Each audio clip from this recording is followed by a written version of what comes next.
Welcome to The Young and the Restless. I'm Olivia. I'm Victor. And I'm Zach. And this is the podcast where we put cheese on a pedestal. Now I lay me down to sleep.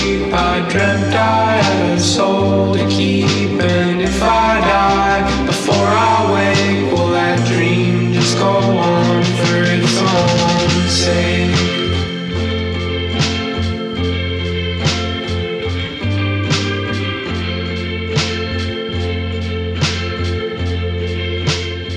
Uno, dos, tres leche cake. Ooh, that's one of my favorite cakes. Oh yeah? That's a good cake. It's a good cake. So wet. There's 3 milks in it. That would make anyone wet. Oh god. Where do we possibly take the podcast from here? I don't even know if we started yet. We just started recording. Came right out of the gates with 3 milk wet. I heard from our good friend Steve confirming our theory about dream houses. He was saying that that's like a known thing in dream interpretation, that if your dream takes place in a house that you've lived in, like you can absolutely look to that time of your life for further clues. Well, that's badass. Makes a lot of sense. I wonder what else we could learn by doing research. Well, let's not find out. It's more fun to come up with theories on our own and then have them confirmed or denied. Yeah, I'm enjoying it. Yeah, like I'm so curious, but I don't think I'll ever be curious enough to actually look into it. Yeah, I assume so much of this stuff is controversial or just theoretical. Yeah, I feel like when I look up dream interpretation, there's a lot of stuff that is like, that feels like bullshit and like fortune tellery, you know? Where it's like, oh, if you have this dream, it's a bad omen, or it means you're about to get a bunch of money or something. That's like, I don't think that's like a very different thing from what we're doing here, you know? Yeah. Yeah, it feels like the difference, like there's a similar thing with horoscopes, right? I feel like there's people who use them in this really in-depth birth chart kind of like personality test sort of way that's like practical and applicable. And then there's the one that's published in the newspaper. It's just like, your lucky numbers are. Right. Yeah, I kind of forgot that was a thing. It's like that it would say in the newspaper, like, oh, if you're a Virgo, like, look out. Something bad's going to happen to you this month or something. Yeah, I used to get excited about that when I was a kid. My dad was done reading the papers. He would give them to me, and I would go to the funny page first, but then go to the horoscope and see if there's anything cool under Scorpio. And if it was ever like, because I was a little kid, if it was like about your professional life or your marriage, I'd be like, boring. Been reading this book about the nature of time, but it's really interesting. It's like kind of like the most up to date of like what we know about time, and it's really counterintuitive, and I'm not smart enough for it. I can't follow half of what the fuck they're talking about, but it's interesting. Oh, The Order of Time. That's what I'm reading. The Order of Time. Yeah, because like it gets into the idea that like time kind of doesn't have any consistency. Like it changes based on all sorts of different variables, basically. It's like how far away you are from big things and how fast you're moving and where you are in relation to other stuff. It's not really like the flowing linear thing that we think of it as. Yeah. That's like too hard to wrap my brain around. Yeah. Sometimes I think I have like an inkling of understanding about it, but then when I try to articulate it, I feel like I just sound like a white dude with dreadlocks on acid at a party. Yeah, but it's interesting. I don't know. I'm finding it like kind of meditative because it's like, oh, well, if this thing that feels fundamental to reality is kind of not at all what it looks like and is kind of like almost an illusion of perception, then like chill the fuck out a little bit, you know? Yeah. Yeah, I remember at a really young age hearing the theory, or it's not even a theory, I think it's a thought experiment. Because I don't think this is anyone's actual theory on how time works, but what if there were like infinite parallel realities and they were all frozen like a still image, and our consciousness just inhabits each one like at 24 frames per second, so we experience it in motion and linearly, but there's actually no such thing as motion or time. It's just moving like a movie, which I don't think anyone actually thinks that It's just like, But it's an interesting. yeah, it's just one of those like early things that blew my mind about like the nature of reality. Like the first time, I remember vividly being like super young, and my mom going like explaining to me, we were like looking at a curtain and it was red, and she was like, "We both see that and say red, but we don't know that the other person is seeing the same color. We just all agree that that's red, but our reds might not be the same." And I was like, "What the fuck, Mom?" And Classic. probably changed my whole life trajectory right there. Yeah, I think the unhealthiest thing that happened, that like the most unhealthy idea I had as a kid was like my like child understanding of like the Buddha story. Because it's like, oh, this guy was just really smart and he thought his way out of existence. He just thought so good he ascended. And I've been chasing that ever since. Just been trying to think better. Yeah, I grew up in the backwoods of northern Maine, so I don't think I knew who the Buddha was until college. No, I'm sure I read some shit in high school, but nothing. There wasn't a subculture like other kids talking about Buddhism. Yeah, there wasn't for me either. I don't know where that got in my head, but I vividly remember thinking about it when I was elementary school. Which is ironic because my favorite band in middle school was Nirvana. Mm. I didn't know what the name meant till way later. I remember going to some church day camp thing when I was a kid that was Mission Impossible themed. And they played the song when everybody was going into the conference room or whatever. Missionaries Impossible.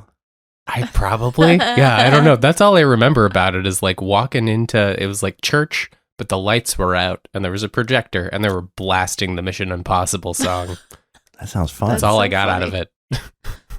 Did they do Jesus stuff at that camp? Fully don't remember anything else that happened. I just remember the Mission Impossible theme.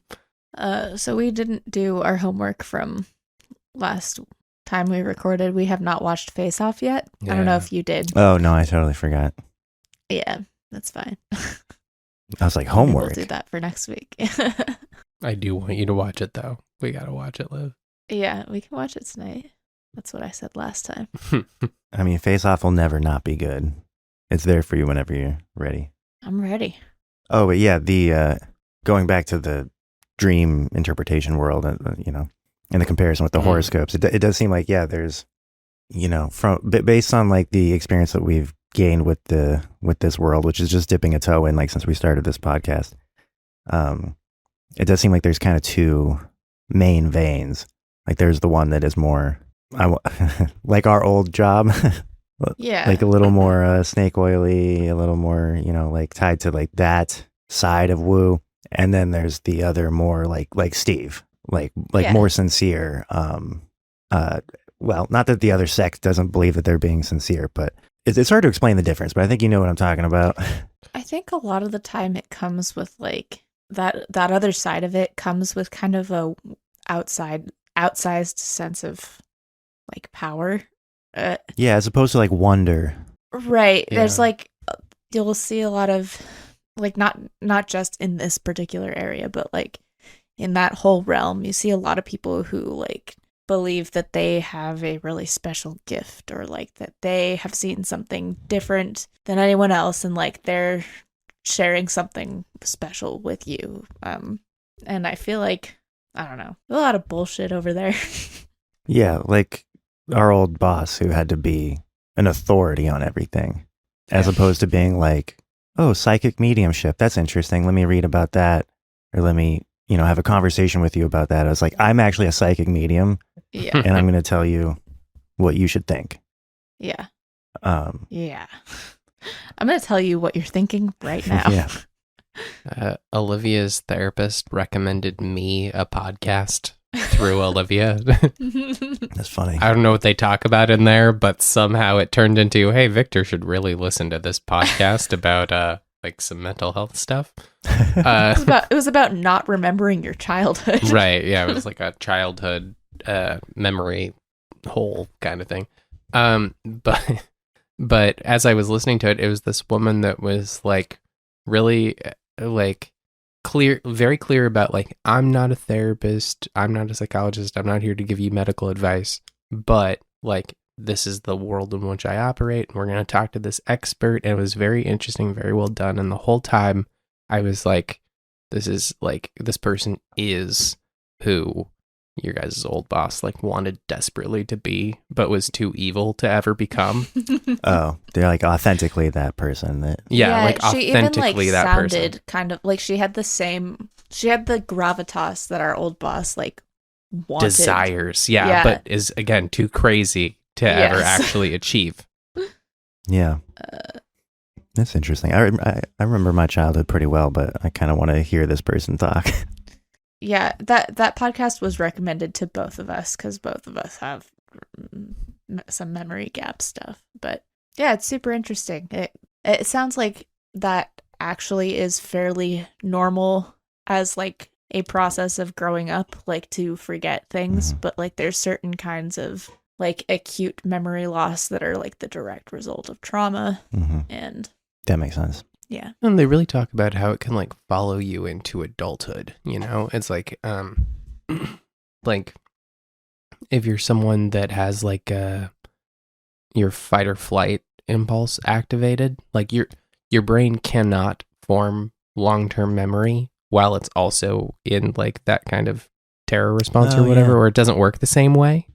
And so if you're like constantly in like a heightened state of like self-defense or whatever, then your normal memory stuff is like barely ever working the way that's supposed to. And so you just don't, and that can be like, you can, and I don't know, I kind of feel like I do this to some degree. But like, even as an adult, you'll feel like you're forgetting things as they're happening and you have big memory gaps and stuff. And it's because you are operating in a place where your nervous system is not working the right way.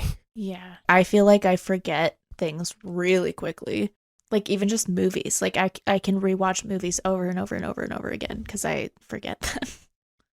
Yeah. I love them, but I forget them very quickly. It sounds borderline obvious now that you say it, but I've never thought about it that way. That your brain can only do so much at once. Yeah. And I'm tracking with it because like I have kind of a freakish long-term memory. Like I can remember things for a long period of time, and I remember my childhood in like pretty like vivid detail. But my short-term memory is dog shit. Which if I'm just like rolling with that theory off the top of my head, it would make sense that like I'm a highly anxious person at like a low simmering level. Like I'm constantly a little bit anxious. But I don't have a lot of like out of control. I've had like a few panic attacks in my life, but like they were caused by like lack of sleep and chemical compensation. Like they weren't usually caused by like real like they're almost like a physical condition more than something that was like came from trauma or outside stimuli. So it makes sense that to me that like a lot of short term bullshit, like where I put my keys or whatever, might like bounce off me. But for the most part, like stuff is getting through and like being stored in long-term storage because I'm not usually so fight or flight that I'm like blocking things out entirely. Yeah. It's really interesting to think about like the different ways that, because all our brains are kind of like growing, like independently and like adapting and developing like structural ways to deal with like continuous reality that like basically just like your brain has formed in a particular way that's like, okay, like always be at a certain level of anxiety and also dump the short-term stuff. It doesn't matter, but remember to retain like this longer-term stuff and like all of these little patterns that are like unique to you, just as like how the like house plant that is your brain grew over the like different ways it was structured. I don't know. It's just interesting. And then at a certain point, it's like really hard to rewire. Like after what, 25, something like that. Yeah. I think after. Well, it's too late for any of us. So. Yeah. I think I've heard it after 7 years old, it starts to become less malleable. And then like 25 is when it's kind of is what it is. Like, I think that's wrong though. I think your brain is always malleable. But oh yeah, no, but like if you want to raise your child bilingual, they say to try to teach them their other language before 7 years old because that's when it's that makes sense. when it's easiest. So yeah. Well, 25 is like when your brain development roughly stops. Mhm. Or as far as like growing. I actually heard recently though, men, I believe, are like not fully matured until like age 42 or something. Yeah. Can you Google Hell that? yeah, learning forever. No, I just want to believe that. I don't need to learn anything else about that. Google what, like, when are men fully mature? Mature, like cerebrally. Oh, mature. Because if you mean emotionally, it's more like 82. Informal research suggests men become mature around 43. Oh my god. Okay. But yeah. that's like, I think that's like emotional maturity. Like a recent study found that men and women alike believe a man is fully mature around 43, while they believe that women are fully mature at 32. What about neurologically? Yeah. Fully developed in their mind grapes. I mean, When is the brain fruit ripe? where do you separate those things though? Like emotional maturity is like just as much a product of your brain development. This still says 25. I And don't know. it can also be never like Right. fully. Well, yeah, if your brain develops fully into a narcissist at 25, Yeah, you're never going to be an emotionally mature person. I don't know. This just feels like fucking patriarchy to me. Like you got fully 11 more years to be like in development before people expect you to be a mature adult person. No, I think you're right. I think that's just like cutting men some slack. or retroactively explaining a lot of behavior. Right. Yeah.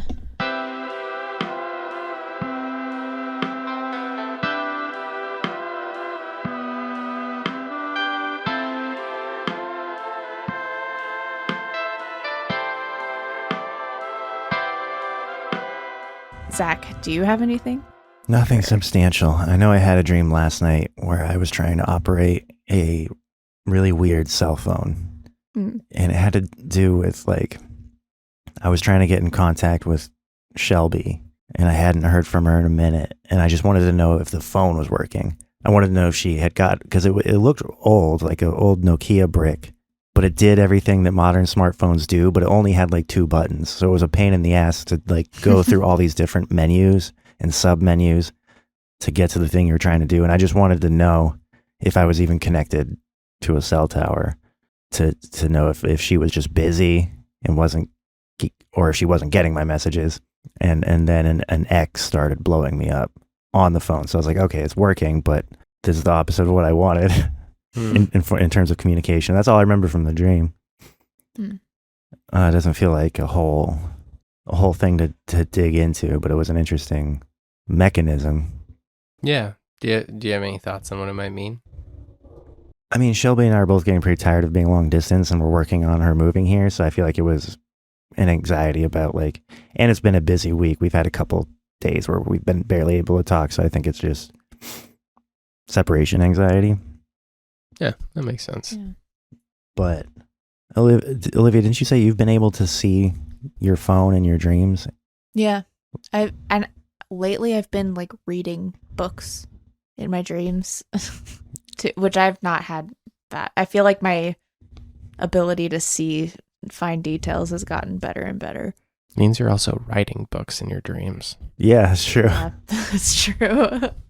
Unless you have a photographic I memory. solved an anagram in a dream recently. I find that so hard to believe. I mean, I probably didn't actually solve an anagram, but What do you mean you it solved one? there was like it was like a puzzle. Like there was an answer in the jumbled letters, and I figured out what it was. A word scramble. Yeah, a word scramble. Which I guess is also an anagram. Yeah, I don't know. That's what they were calling it in the dream. They were like, solve this anagram. But yeah, was the phone screen hard to see in your dream? Well, it wasn't a phone that existed, and it was so simple. So I could see the whole thing, but like you could only look at like 2 menu options at a time. So I think it was my brain trying to like make a phone work by inventing the most simple one imaginable. Because normally I look at a smartphone screen and whatever I'm trying to find is the only thing you can see on it, and the rest will be blurry. So Yeah. like I can see the time, but I can't see anything else, or the temperature, or whatever I pulled the phone out for. It'll let me see the purpose, but it can't fill in the rest of the details. When we were talking about this like a while ago, like when I was saying like, oh, you can't do it, you can't read in a dream. I remember having one dream where my brain was like, okay, we're gonna do it. We're gonna do this. But then it wasn't like holding the phone. It was like I looked at the phone and then I got like sucked into like a full screen view where like all I could see was the text on the phone, and that's how I was experiencing it, was just text. Weird. That's what happens when I watch TV in a dream. Mm. The TV whatever's on the TV just becomes the dream. It just fills the frame. Yeah. I don't know why that reminded me of this, but I tried to play Super Mario 64 on hallucinogens one time because I was like, oh, it's going to be so trippy. It's going to be so cool. But it's like, when I was doing that, it was like I wasn't tripping. It was like an anti-drug. Yeah, it's like too much stimulation. Yeah, it was just like I was like fully sober when I was trying to play this game. And then when I went to do something in reality, then I was like, oh, wait. No, I am on drugs. When you step away and everything still looks like Mario 64. That game apparently creeped a lot of people out. Like there's something unsettling about it.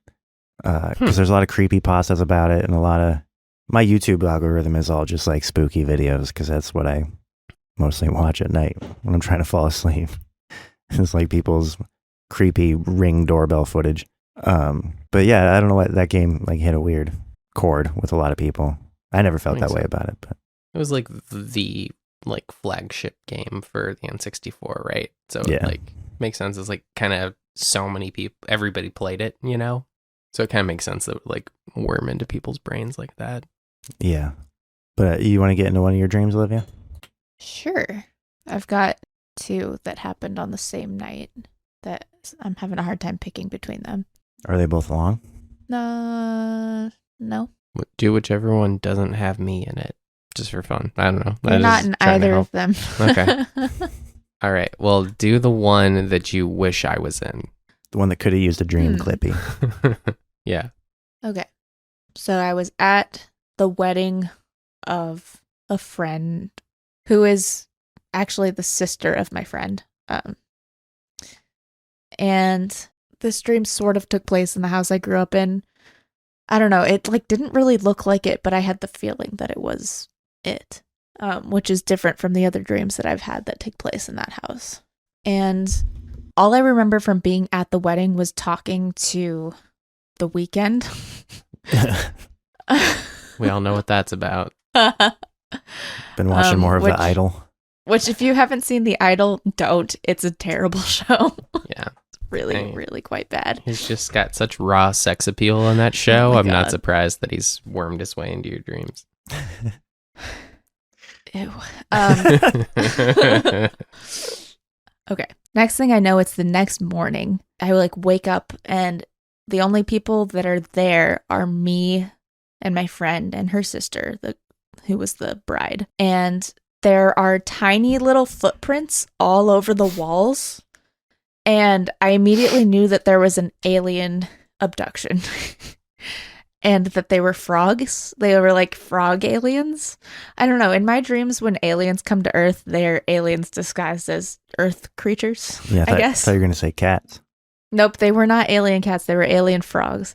And there were little tiny footprints, like shoe prints, all over the walls, like muddy shoe prints. And everyone else who was at the wedding, I think, got taken away by the frogs. And so we're in the kitchen, which is, I think, the kitchen of the house that I grew up in. I just have a feeling of it, but it really did not look like it. I just like felt like that's where I was. And we're thinking like we should get out of here because this seems like dangerous. We should probably call somebody. But first I'm like making toast for the three of us. I like needed to make us some toast. And then I see there's a projector hooked up to the wall. And I'm like, I think the aliens put that there because it wasn't there before. And so I like dimmed the lights and to see what it was projecting. And it was just a still image from that TV show Dinosaurs that you guys told me about. It was just like a still image of the baby like literally the picture that Victor showed me when we were recording the podcast. I'm the baby, gotta love me. And like I just remember making a comment about them like watching that or something. And that's kind of all I remember. But the reason why I picked this dream was because when I was talking to Steve earlier today about like dream homes, I mentioned that like I just had a dream where it felt like it was that home, but it didn't look like it. And he was like, that's where you should look at the details of like what's different. If it's not usually different from how it is in real life, you should look at that and see if you can get some additional meaning in those details. That's okay. So it was a wedding, and it was at an old house of yours. Yeah, the house I grew up in. The house you grew up in. Wedding at the house you grew up in. Okay. And what was different about the house? Like everything. It didn't look like the house at all. Like I'm not even gonna. Honestly, I don't even feel like the wedding was at the house as much as the next morning, like the alien abduction and like being in the kitchen. That felt like it was the house I grew up in. Okay. And did you know any, like you said there was the bride and her sister. Are either of those real people? Yeah. You know? Okay. Sisters in real life? Yes. Do I know who they are? Yes. Okay. If there's any key information, but I mean, think about like you can talk like anonymously, but if there's anything about who they are in your life. Okay, well, I'll just give them pseudonyms. Quick, lady pseudonyms. Burby. Flabial. Okay. Janice and Tanis. Chris and Krista. That's not confusing. I'm gonna go with Captain Crunch and Captain Planet. okay. I'm gonna go with Kate and Janice. Kate Okay. and Janice. I got one in. So Kate's getting married. No, Janice is getting married. Janice is getting married. Are you better friends with Janice or Kate? So I'm friends with Kate. Janice is Kate's older sister. And that's who's getting married in the dream. Yeah. The only thing I can like think of that's like relevant is that we recently saw Kate, and Kate was telling us about, like in real life, we recently saw Kate, and Kate was telling us about Janice's relationship, and that it was like, it's complicated. A situationship. Yeah, something like that. Okay. So then the flow of the dream was there's the wedding, you're flirting with the weekend, you really think something's going to happen there. But then somehow that gets interrupted, and so you end up back at your childhood home that doesn't look like your childhood home. No, I was at the wedding talking to the weekend, and then everyone went to sleep at some point. It was like I just wake up the next day, and it was like we were at the home that I grew up in. Maybe the wedding took place there, maybe not. I'm not sure. Okay, so it was your childhood home. What did it look like, though? What was it actually? Okay, I would say the main difference is that like it felt like the walls were really bright. Really bright. Like it was lighter in there. And it just was like a different house. It like just was laid out differently, but like the main thing I can point to is that the only thing I can like say was that there were bright white walls. So how did the space make you feel? Well, I was a little unsettled because there were little alien footprints all over the place. Which, by the way, but I haven't been able to stop picturing frogs with shoes. Yeah, no, I remember thinking in the dream, like, were the frogs wearing shoes? These are shoe prints. But like, if you can divorce the space from like the frog prints and the alien situation, did it feel like a safe place? Yeah, it felt like light and airy and breezy. Okay, and that's also how you feel about your childhood home. No. Okay, so childhood home, but better than your childhood home. Brighter. Yeah, I would say I actually don't feel that way at all about my childhood home. I have like an attachment to that home, but that is not how I feel about that home. I was a really scared child, and like I had a lot of anxiety and OCD, and I just like, I don't know. I don't have like light, airy associations with that space. So would you say maybe how you felt in like this like very bright, like kind of light, airy space is maybe like how you would picture an ideal childhood home, or like how you would feel in a more perfect childhood home? Yeah, I think so. I mean, I think it's like what I would want from a homey space, you know. Gotcha. Okay. Oh. So like, go ahead.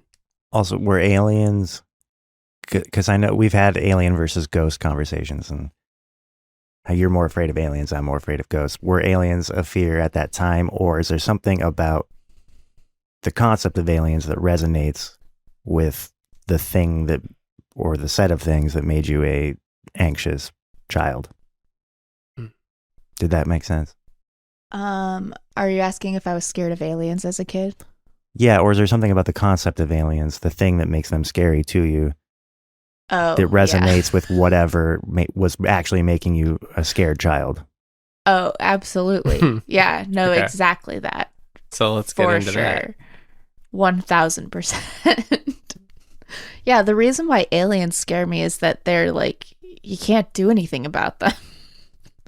Right. And they're in charge. They are fully the authority. If an alien comes here from another planet and wants anything to do with me, I am powerless.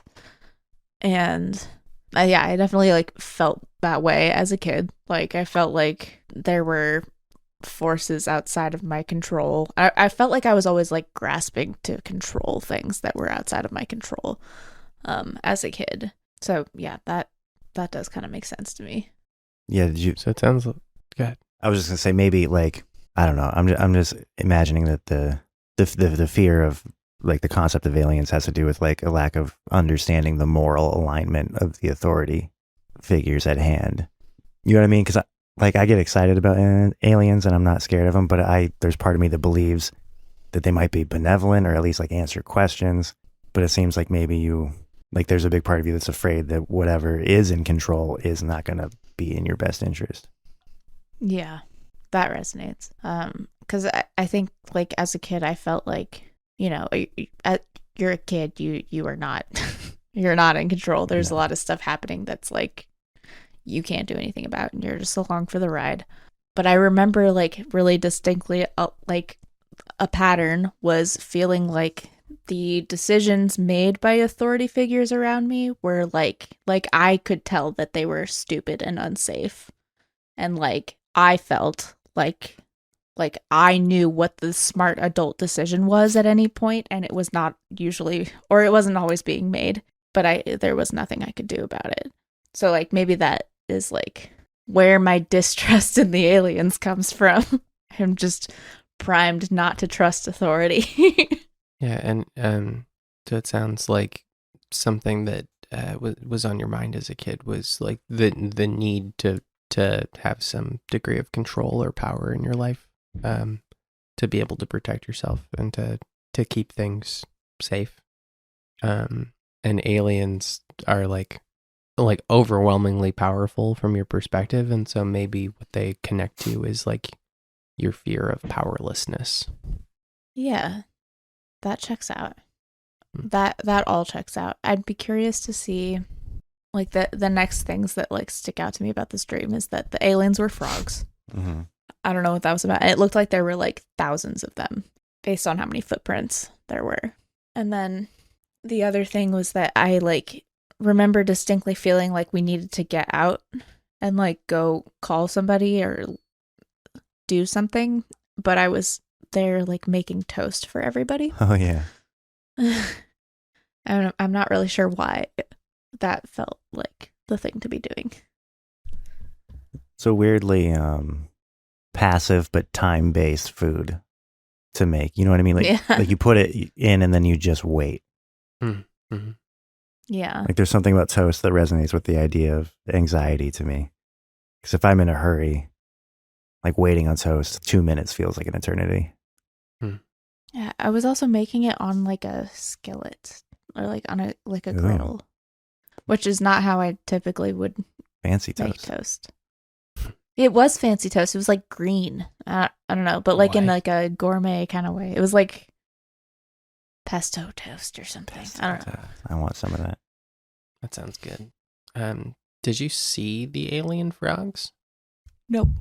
Okay. Oh, but I remember hearing about them at the wedding, actually, now that I Oh. mention it. I had like heard about them before they came. Like there was like a rumor about alien frogs. The Dream Bible entry for frogs might be relevant. Do you want to read it? I can. Go for it. Okay. To dream of a frog represents situations in your life that harmlessly don't listen to you or annoy you, that they aren't what you really want to experience.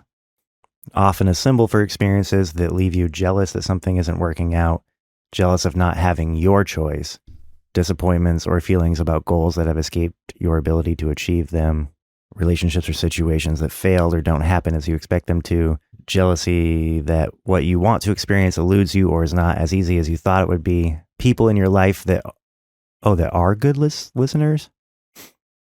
That feels like a departure, but people in your life that are good listeners but don't do what it is that you really want. Some area of your life that just isn't. Frogs in a dream may be a sign that you need to accept a non-functioning situation, relationship, hope, or promise as never doing what you would like it to do. I just love some area of your life that just isn't. Yeah. Yeah, it has a lot to do with like accepting dysfunction and giving up on changing it. Yeah, I feel like that's exactly where I'm at with a lot of with some particular things, I guess. Like there's things and people from that time in your life. Yeah, like you can spend a lot of time trying to figure out like how to make somebody treat you differently or see your perspective or like come around and like be what you want them to be, you know, and that's a trap. Mm-hmm. I get stuck like trying to figure out how I can convince somebody to treat me differently, and I'm not doing that anymore. I heard somebody say that like a boundary is not telling somebody don't treat me that way. It is telling them when you do that, I'm going to leave the room. You can only control yourself, right? So like you can say when you do this thing, this is what I'm going to do. But you cannot make somebody not do the thing, you know? And so I'm trying to approach things that way, I guess. I'm like kind of talking around some things right now, but yeah, for a little bit of context, Olivia has a really complicated relationship with her childhood dog. The family dog does not listen to her, pisses all over the carpet every time she's around. They do not get along, constantly bickering. She's always yelling at this dog. The dog doesn't care. She says sit and it speaks. Yeah. But basically. Yeah, I mean, I don't think you have to get into too many specifics for this to like make sense. You know what I mean? Especially when it's like placed under the category of family. Like I think everyone can track with you. Yeah. I feel like we kind of got to the bottom of that real quick. We still have to know toast. about toast. Toast, okay. Well, real quick, you weren't trying to catch the frogs or find them or... No, they were gone. They had like fully taken off with Okay. everybody at the wedding and taken them back to their UFO. Okay. Yeah, there's one other thing about trying to catch the frogs. And then really specific colors of the frogs Yeah. had meaning. Black, light brown, and copper. Huh. No green. Mm. I never saw the frogs, but I assumed that they were green. Normal frogs. That was also... Yeah. It also made me think of... not to get all Christian-y. That was one of the 10 plagues in Egypt in the Bible. Was a shit ton of frogs. Were they wearing shoes? Sandals, yeah. What was the problem with frogs at that time that like they What were did such an frogs issue? ever do to anyone? Why exactly were people so distraught about the frog? Like, I get that they're like a nuisance, That's but true, like, because every other do they plague eat was crops?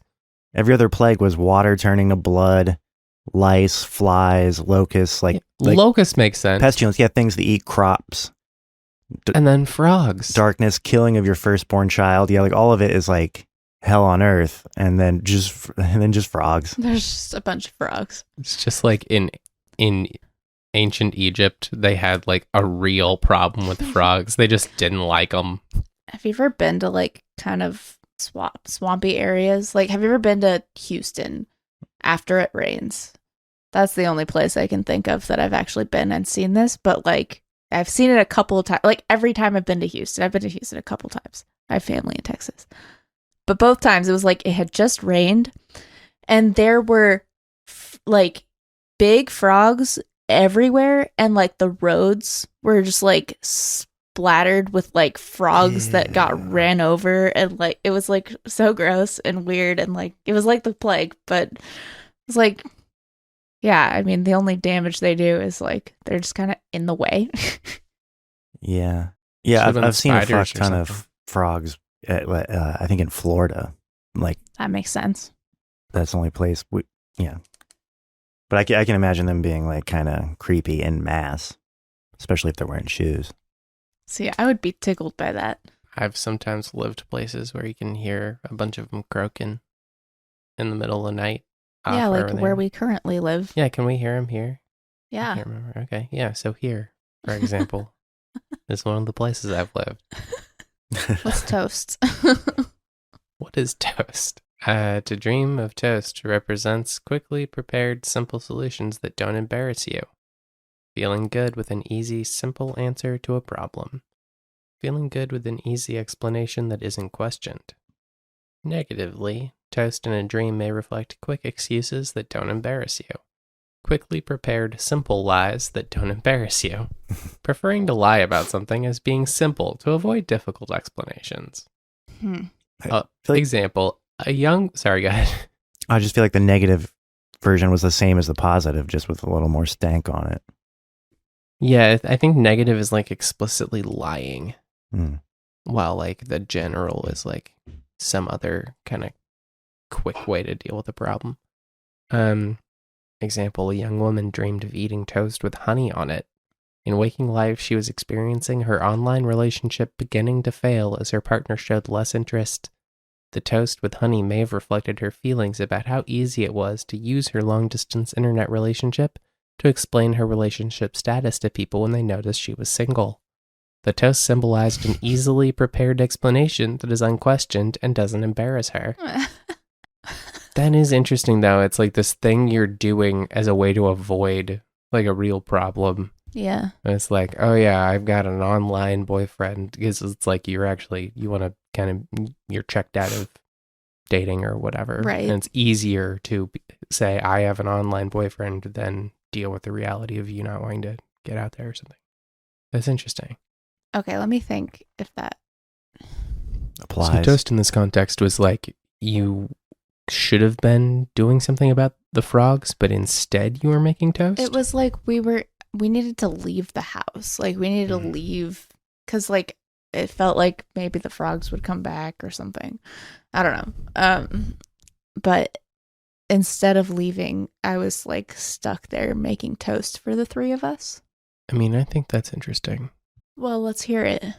Well, because, okay, so like you got this idyllic childhood home, and then it's been corrupted by something, and you could leave, but instead you're staying in this like corrupted experience, and like the toast is like you keeping yourself there. So like ways in which maybe you were letting things from the past still affect you, or letting yourself still be in that house in some way, you know, instead of leaving the house because there's alien frogs in your house.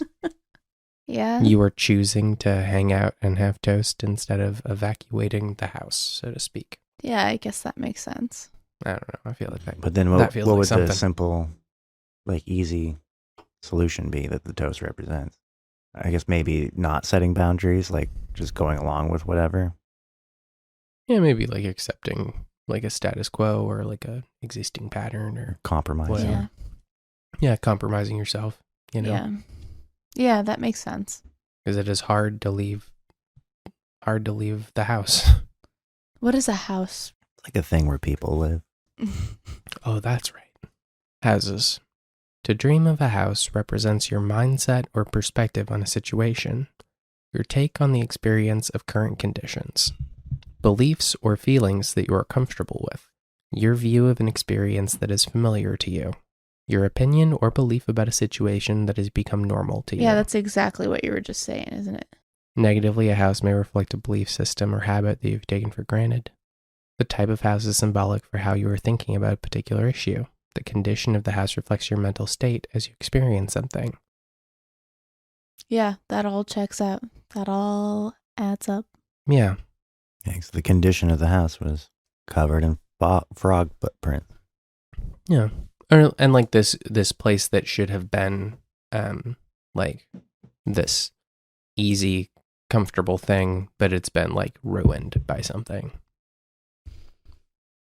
Yeah. Yeah, because I do have like I said, I have like an attachment to that house. Like I lived there until I was like 12, right? And like I do have a lot of good memories there. But like, yeah, I do think like my view of it is maybe tainted a little bit. By the aliens and by being stuck there making toast. Yeah.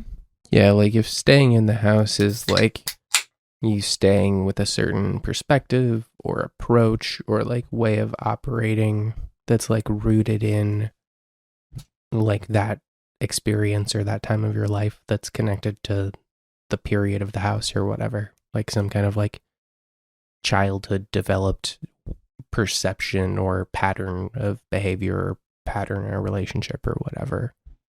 It's like, you know, on some level that you should leave that thing behind because it's not serving you and that you're engaging in, you know, like easy kind of self-deception that lets you stay in the thing you're comfortable with, even though it's Yeah. not good for you. Yeah. No, that feels right. And I feel like I'm at a place where I'm like aware of those things and actively trying to operate differently, which is a weird place to be. On the consciousness continuum, we call this conscious incompetence or Right. conscious competence. I'm somewhere between there. Yeah. Yeah, and then unconscious competence will be you making a more complicated meal than toast, which is like, I guess, setting healthy boundaries and whatever else you need to do in order to like, in order to have these relationships in a healthy way. Question mark? It's barbecuing outside, out of the house. Leaving the house. Leaving the house, Applewood going to smoking. barbecue. Yeah. I think this dream actually directly led right into the second dream that I had that night. Oh boy. Which Here we go again. is probably too long to get into. We've only been doing this for like 15 minutes, right? We just got into it. 1 hour. I mean, I don't know. I'm down. All right, so right after this dream, or right at the end of this, I look outside the window and I see this guy that I went to high school with, who I was not friends with. And like, I go out to talk to him, and then I'm like kind of transported into his house, which is like this huge, like multi-level, it's not even a real space. Like each floor was like an endless warehouse-sized room. But like you couldn't even see the end of it. It just went on forever. And we were like in his bedroom, which was like, you know, the size of a Costco. And then we were playing with his dog, which was like a poodle, like a white curly dog. And we were playing with Elmer's glue and the dog, and we got the dog all covered in glue. And then we were like, oh, we need to like go groom the dog. And so we get into the elevator and go up to like this other floor where his mom was there, and she was operating like a hair salon, but it was also like in a warehouse sized endless room. And she was all mad about the dog getting covered in glue, and she gave us a hairbrush and a bottle of shampoo, and then she said, go groom the dog. And so we get back into the elevator, and I asked him which level his room was on, and he was like, I don't know. And I realized that I was like in a video game and like I had to figure out which level it was. And so I pressed 17. And I think I pressed 17 and I pressed 6. And it took us up to 17. And when we got there, the elevator turned into like a train car.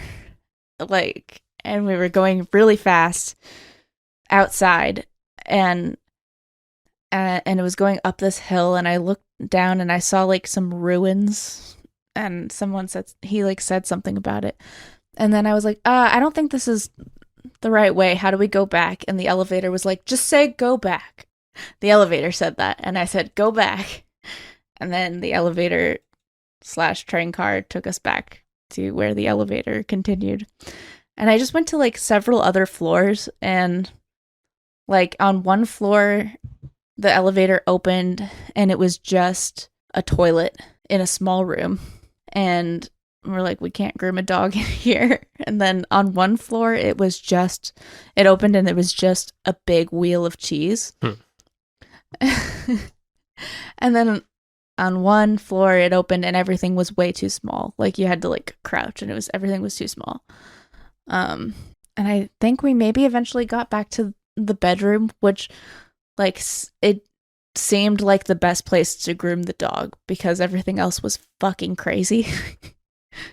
And that's all I remember. That's all. That's all. Some Willy Wonka fucking adventure.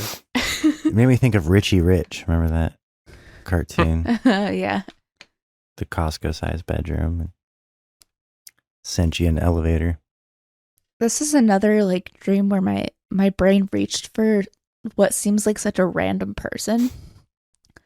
Like this was not a person I ever hung out with, but it is a real person that I know of, that I like know. From high school? From high school, yeah. Yeah. That when you said that, I immediately remembered something I meant to say earlier when we were talking about long-term and short-term memory. I feel like when I'm in a better habit of dream journaling and remembering my dreams, my long-term memory is even stronger, which is something that I've read that's correlated. Like if you are in a good practice of dream journaling, it will help with your memory in general. That's interesting. And so I just wonder, because you are really like diligent about dream journaling, I wonder if that like, I haven't thought about any rando from high school in a long time. And consequently, because I don't ever randomly remember them in real life, I don't think they would show up in my dreams. But I mean, maybe my subconscious would surprise me. I think that happened to you.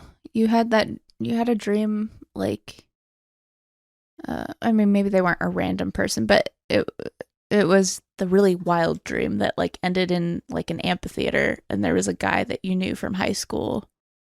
You guys had sex. Oh, no, he was a good friend of mine, though. Oh, okay.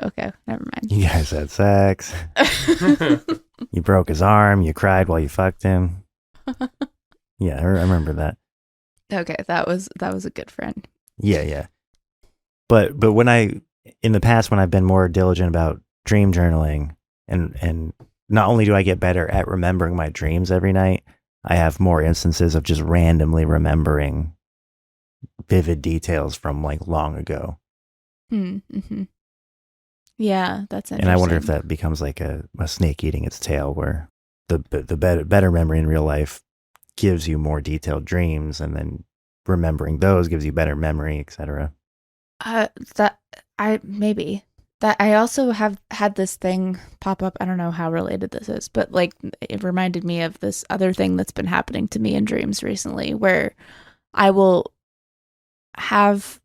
like remember things from other dreams while I'm dreaming. Like like a detail from another dream will be like a memory in the dream that I'm having, or like it'll be important somehow in between dreams. But like, And you remember that it is a dream, or you remember it as if it was a memory? I remember it for as if it was a dream. But like when I remember those things, I'll be like, oh yeah, I remember that from that other dream. Weird. That's like meta lucid. Her brain's all fucked up. You need a CAT scan. But it's almost like it operates like regular memory, but it's almost like I have a separate memory for within dreams.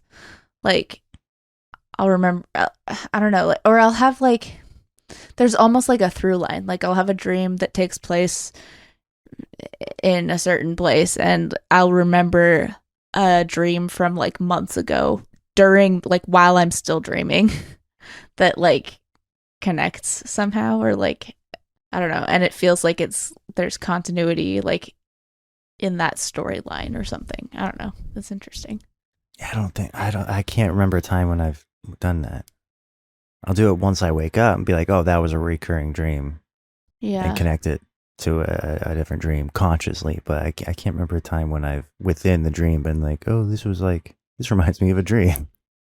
Or like it feels like there's like it's like a series or something. Like I've been having dreams that like once every like 3 months or so, I'll have a dream that takes place in a certain place with certain people. And it feels like those people remember what happened in the last dream that took place in that place. It's like it's like a series. Yeah. I don't know. Yeah. I mean, I have that too, like where like certain types of dreams have like this schedule that they appear on, but I can only put it together once I'm awake. Right. Yeah, it doesn't operate like a memory thing. Not that I can pinpoint while I'm dreaming.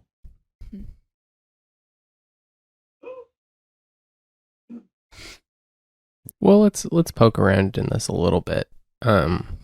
So like we've got dogs, which you dream about dogs a lot. And this kind of checks out with how dogs appear in your dream. I don't think we've ever actually pulled up the entry, but to dream of a dog represents feelings about areas of your life where you are emotionally protective. The type, size, and color of the dog all reflect how you choose to protect yourself from difficult emotions or confront problems. And there's more on dog, but just moving on real quick. A big white dog. Big white dog, friendly dog, positive experience with the dog. And then glue is interesting. To dream of glue represents a wish or intention to have a situation or relationship stay the way it is. Oh, huh. Negatively, glue may represent feelings of being trapped or stuck, feeling unable to get out of a situation or get away from someone, feeling unable to get a problem or trauma off your mind, feeling stuck with feelings of being dirty or never being innocent again. So you guys got glue all over the dog. Yeah. So the dog is protective impulses, emotional self-defense, like protecting yourself from difficult problems, and then this glue is like wishing for something to not change. Yeah. And then this person's mom comes in and is like, get that shit off the dog. Yeah. That reads to me like, just going based on that, as like holding on to protective impulses, like, and maybe I think a lot of the time protective impulses are not healthy. Like they're like coping mechanisms, right? That's what I was just thinking. Yeah. Yeah. And like being resistant to like letting go of protective impulses. That's something I've been feeling. Yeah. It's like the idea of like covering something in glue to preserve it is like on its face. Like, well, that's not a good way to do that. You're just ruining the thing that you're trying to protect. I remember doing that to a gourd when I was like in first grade. I was like 6 or 7. I like covered it in like Mod Podge and thought that it would like stay preserved forever. It didn't. It got really gross. Trying to mummify a gourd. Yeah. How did you feel about the mom figure telling, like when she told you to groom the dog? Were you like, oh shit, I'm sorry, you're right, I'll clean the dog? Or were you like, oh, I gotta clean the dog now? No, it felt just like anytime you are at your friend's house and their mom is like, ah, God damn it. Can you please do this? You know, that feeling where you're the friend of the kid whose mom is annoyed. I'm sorry, Mrs. Johnson. Yeah. Or you just like kind of stand like 2 feet behind your friend. What was your feeling about the friend? Was it the weekend situation again? I have feelings about this person. Like I was not friends with him in high school, but I like have feelings about him. We haven't named him, right? You can probably express those feelings. No, yeah. He's one of those people that like negative feelings? Yeah, I wouldn't say like terribly negative, just like there's a certain brand of like super cool guy. No. Like you ever meet those people who are like always doing a thing? Like they're always kind of like performing like a funny guy kind of thing that like you're never quite sure like if they're about to like make you the butt of the joke or if like I don't know, it just feels like there's so many layers of like they're doing a thing that you like have no idea who they actually are or what they actually think or feel or anything. Do you know what I'm talking about? Is that just me? I feel like I ran into those people all the time. I definitely know what you're talking about. Does that ring a bell for you, Zach? Yeah, like intellectually, I understand what you're describing. Okay. Yeah, well, like they were actually no, I can think of one guy. Okay, that, like, right. I feel like I generally keep people in general at arm's length. So like if I even start to not like somebody, I don't get close to whatever it is they're doing. Yeah. But this guy I'm thinking of was like in a social circle with me. And it was, if I had to describe him in one word, it would be disingenuous. Yeah. And like, I feel like a lot of the time these people were, from my experience, like really, they were seen as really funny. And like, I went to a small school, so like, I get to know them just by like being in a class of 12 people with them, you know, or whatever. But like, yeah, I feel like this person in this dream was in real life was one of those people where like, he was always kind of making like a little bit of a joke. He was very funny, but like I felt like, oh, you're like not a safe person because you're not ever being authentic. And I feel like you would like throw anybody under the bus a little bit just to make a funny. Mm-hmm. Yeah, this guy that I'm thinking of, I would have fun hanging out with him because we would do bits together. I remember one in particular, we used to go to we called it the poetry shop in Boulder. It was a bookstore and coffee shop and yada. We would sit outside with a little espresso, smoking cigarettes, and we would catcall bros as they walked by. We would just yell up. We'd see some like beefcake and be like, "Are you juicing, dude? You look like you're cutting, bro. You going through a cutting phase? Looking real tight." And it was like, yes, it was like funny, but then we would go back to his place for like a beer or whatever, and it'd just be the two of us. And I would think, okay, now we're going to be ourselves. And then he would do a new thing, and I'd be like, okay, but who are you though? Yes, no, that's exactly what I mean. So yeah, those are the feelings I have about this person. But in the dream, he wasn't doing any of that. He was like very much neutral. And I at a certain point I realized that I was playing a video game and like he was not real, I think. That seems so he was just part of the game? Yeah, like he was a part of the game. I was like, when I asked him which floor his bedroom was on and he wouldn't answer, it was like that was part of the game, that like I had to figure out which floor was. And every time I went to a new floor, it would label the elevator button, like giant wheel of cheese, or this is the train floor, or tiny bathroom, or whatever we figured out. So like it would replace the numbers, and I was just having to eliminate them to figure out how to get back to the bedroom. Yeah, those do seem to be under the or within the same theme, the video game and the archetype of this guy. I mean, yeah, that makes sense. I'm skimming the video game thing, and it doesn't like, I'm not immediately seeing any obvious connections. It's like, to dream of a video game represents feelings about a challenging experience you're having to see how far you can get doing something without failing. Testing how far you can challenge something, pushing limits. Enjoying a challenging experience to test limits or to avoid failure. Feuding or competition, a win or lose situation. You may also be experiencing a situation where you need to do everything right in order to achieve a goal. so just everything that a video game is. Yeah. I remember we looked that one up for one of your dreams, Victor. Yeah. And it goes into like 100 different video games that all have their own meaning. Yeah, Right. it breaks them all down, yeah. Surprise or disbelief that nobody will stop you from taking a situation as far as you can. What's the elevator? Yeah, and then an elevator is feelings about how easily it is to control how good or bad a situation or experience will be. Effortless choice. Awareness that a choice will be better or worse with ease once you make the choice. Feeling about how easy it is to increase or decrease the seriousness of a situation. So it's kind of empowering, right? They're both kind of empowering, right? One's like you're on a mission, and I guess there's like stakes, but it seems pretty positive, like that you're like confronting a challenge. And then the elevator is like your power over your situation, that you are ultimately in control of whether it goes well or goes badly, or how serious or unserious it is. Yeah.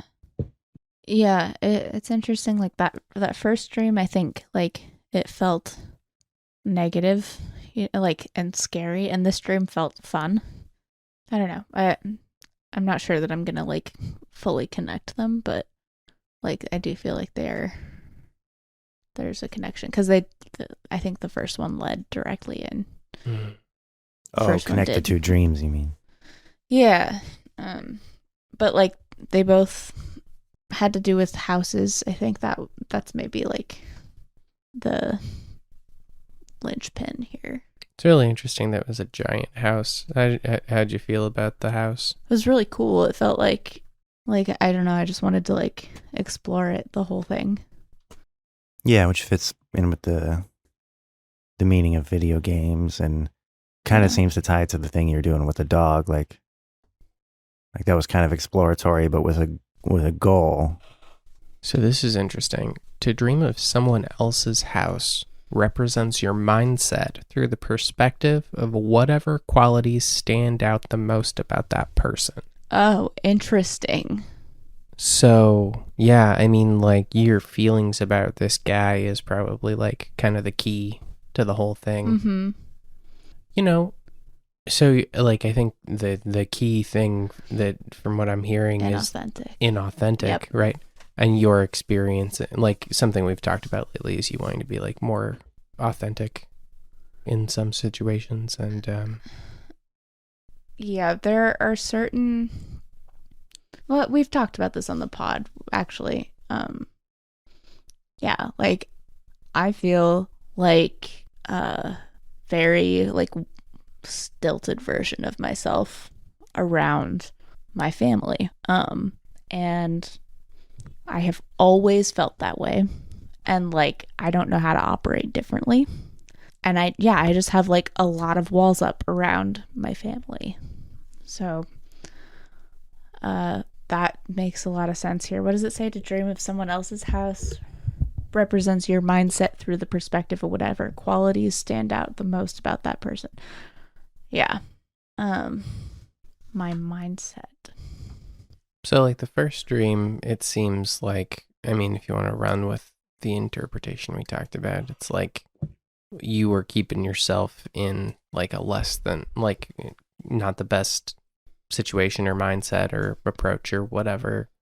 Like you're choosing to stay in the house that's all wrecked by alien frogs when it is time to leave. And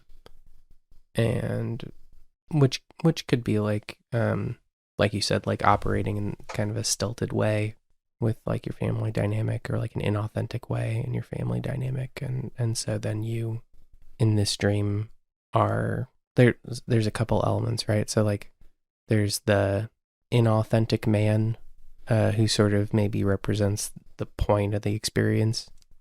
And then you've got like the dog, which is like self-defense mechanisms.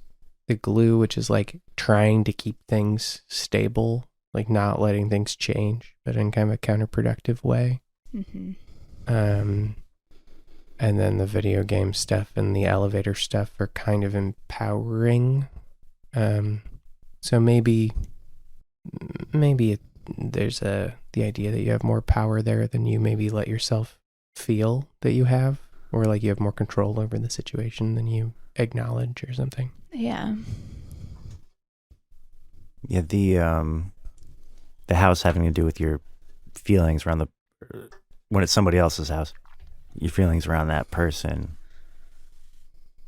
It seems like your predominant feeling around this guy, this type of guy, is like defensiveness and uncertainty, which is definitely, or definitely seems similar to what you're feeling in your childhood home. It's just a different set of circumstances making you feel defensive and uncertain. Yeah, I mean, I would say like just the inauthentic thing really rings true. It's just, I wonder, someone else's house represents your mindset through the perspective of the person. Of whatever qualities stand out the most about that person. So then I'm trying to figure out what it means that the house was like a huge, expansive, endless, like maze of a place. Yeah. There's a general entry on sizes. So to dream of the size of something represents how important you feel something is, a reflection of how powerful, competent, or dangerous you feel a situation or person is exerting. A reflection of you feel you measure up. Your feelings about how big of a deal a problem is. Big sizes may reflect importance, dominance, or the danger of being overpowered. Feeling that an issue is the most important or too dangerous to be ignored. Feeling that something is impossible to control or defeat. A sign that your anxiety or insecurity may be magnifying a problem in your mind. Your personal history or sensitivity may be making a problem difficult to tolerate. Feeling that a problem is growing. Well, the next guess I was going to take is that maybe one leading into the other, a childhood home into this giant unfamiliar home, is that the latter is like the world at large, post growing up, the world outside your childhood home and your childhood. But it takes on the form of a house because it's informed by, your adulthood is informed by your childhood.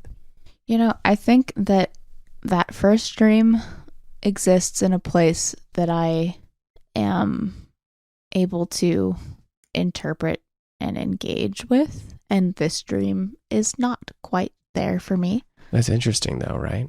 Yeah, it is interesting, and I think there's like more to be gathered from this, but I don't think I'm gonna get there right now. Yeah.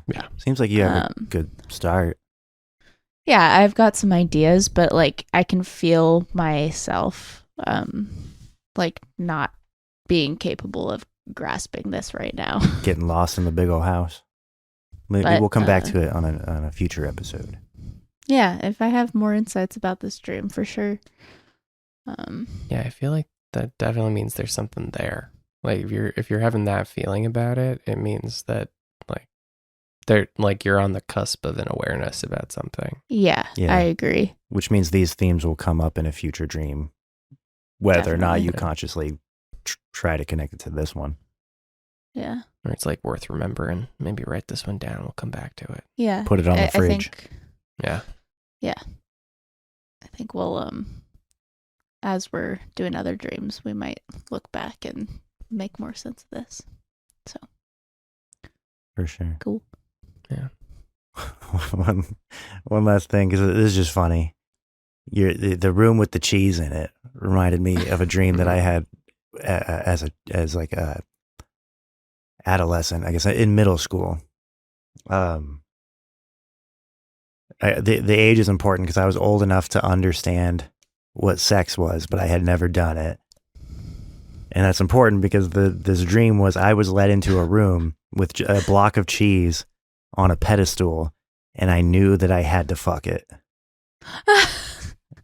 And I didn't. There was no one else there. I don't know why I had to do it. I kind of felt like it was a punishment, or like something of paramount importance. Like something bad was either going to happen to me or the world at large if I didn't go through with this. And I just remember like trying to be like, can I just use the holes that exist? Can I use my fingers to make a new one? Is it soft enough? Oh my God. I just remember like mulling over the practical aspects of having sex with this cheese. And that's as far as the dream went. And I went to school the next day and told all my friends about it and got a big laugh. But I haven't thought about it again until you mentioned the cheese room. My cheese was also on a pedestal. Really? Yeah, it was on a pedestal, and there was kind of like a shining light on it. Did it have kind of an unnatural looking hole in it that maybe somebody else put there? You know, Zach, I didn't get a good look. But that's got to mean something. Yeah, cheese on a pedestal, apparently. Yeah, and being ordered to, yeah. I'll look into that one on my own time. Well, surely. Yeah, maybe do a little private research. Private research. In an incognito browser. I'll get back to you. Thank you for listening to The Young and the Restless. You can follow us on social media at The Young and the Restless Pod and submit your dreams for interpretation to thejungandtherestlesspod at Gmail. And as we always say, I'm the baby. Gotta love me. Get you a tiger lily on the